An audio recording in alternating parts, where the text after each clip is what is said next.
more than the sands of the earth. So where do we fit in? What do we do? How do we, one, worship God in spirit and in truth? The spiritual part, the unknown, the faith. To be established, to know that you know that you know. I always said it's not my job or will to prove that God exists. It's man's job and will to prove that he don't. Because I know that he do. I have testimonies in my life that shows God's presence in my life, in this walk. 56 years now. I've been blessed. A number of times things have occurred where it could have been ended. But yet, God kept his hands on me and made a point that I not be gone. For there are so many things that I must do before my time is up. Is what he told me. I'm not done with you. Now fast forward 56 years. He says it's complete. Go out and tell the world what I've shown you, that they too may find salvation and live through righteousness, as the Bible said. Blessed is a righteous man whose footsteps are ordered by God and not of himself. A lot of times we tend to get in our own way, trying to do our own thing, live our own life, that we don't even know the day-to-day, but he does. Man must always pray, because if you don't, you're susceptible to all the things of this earth and this world and the attitudes and spirits that are here. Oh, there's a number of them. Look at the Bible. We can always see them. The legions. The spirit that went into Issachar when he betrayed Jesus Christ. And that's what it said. The Bible said that Satan entered into his mind, his heart. That which a man thinketh, so is it. And all we have to do is believe. Faith is the substance of things hoped for, the evidence of things unseen. By faith we can move mountains. Talk it as if it already exists, and you'll see it. That's one thing that we don't do.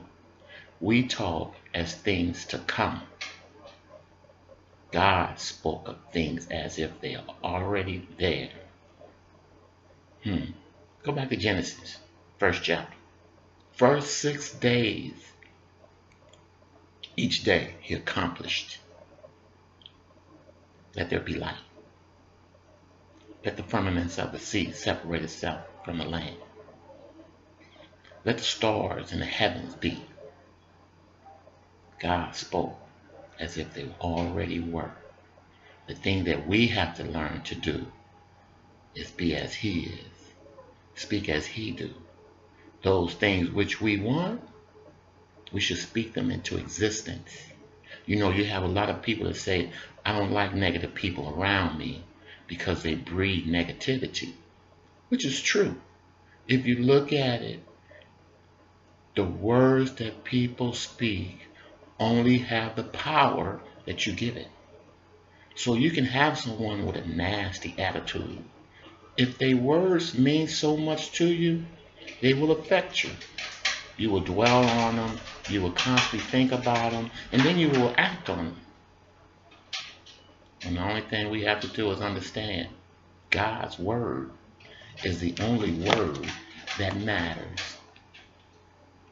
God's word is the only thing that matters. If it's not in here, it don't matter. You look at David. When David fought Goliath, David said, it's not because you come against me or Israel, but because you come against my Father, my God. I will destroy this dog with a rock. An 8, 9, 10-foot giant succumb to a rock. Imagine that. Something so small to defeat something so tall. Same thing with words. Words have power when given that opportunity or that space. Somebody says something to you, the first thing you do is take it in your heart, and then you get mad. And what you do after that? you choose to respond to those words.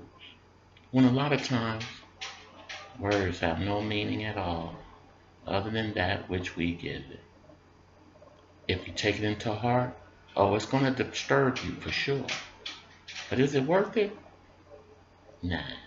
Every man has a right to his opinion. Every man has a right to his words. Every man has a right to his thoughts. Got no problems with that.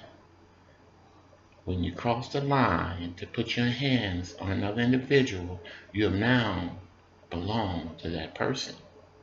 Because they have a right, one, to defend themselves physically, and two, to do all they want to you, and are justified in doing it because you crossed the line. You've taken those words to heart, and now they mean something. And when they mean something, we respond to something.